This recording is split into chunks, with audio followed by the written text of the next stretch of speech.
অন্তর্বর্তী সরকারকে কোনোভাবেই ব্যর্থ হতে দেওয়া যাবে না বলেছেন তারেক রহমান। অন্তর্বর্তী সরকারকে হাজারো শহীদের রক্তের বিনিময়ে লাখো কোটি জনতার গণ অভ্যুত্থানের ফসল বলে মন্তব্য করে বিএনপির ভারপ্রাপ্ত চেয়ারম্যান তারেক রহমান বলেছেন, এই সরকারকে কোনোভাবেই ব্যর্থ হতে দেওয়া যাবে না। তবে তিনি বলেন, অন্তর্বর্তীকালীন সরকার যাতে নিজেরাই নিজেদের ব্যর্থতার কারণ না হয়ে দাঁড়ায় সে ব্যাপারে তাদেরও সতর্ক থাকতে হবে।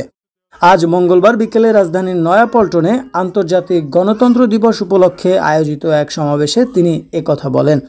তারেক রহমান বলেন, বাংলাদেশ কিংবা যে কোনো দেশেই গণ অভ্যুত্থানের মাধ্যমে গঠিত সরকার অবশ্যই জনগণের সরকার। তাই জনগণ অন্তর্বর্তী সরকারের প্রতি সহযোগিতা অব্যাহত রেখেছে, রাখবে।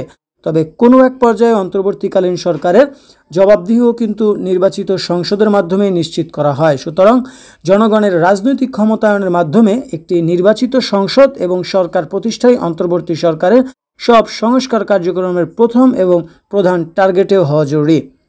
বিএনপির ভারপ্রাপ্ত চেয়ারম্যান বলেন, এজন্যই অগ্রাধিকার ভিত্তিতে জনগণের ভোটে নির্বাচিত প্রতিনিধিদের দ্বারা গঠিত জবাবদিহিমূলক সরকার এবং সংসদ প্রতিষ্ঠার লক্ষ্যকে সামনে রেখেই সংস্কার কার্যক্রম এগিয়ে নেওয়া দরকার। কারণ জনগণের রাজনৈতিক ক্ষমতায়ন ছাড়া, সংস্কার কার্যক্রমের প্রক্রিয়ায় জনগণের সরাসরি সম্পৃক্ততা ছাড়া উন্নয়ন, গণতন্ত্র বা সংস্কার কোনোটি টেকসই ও কার্যকর হয় না।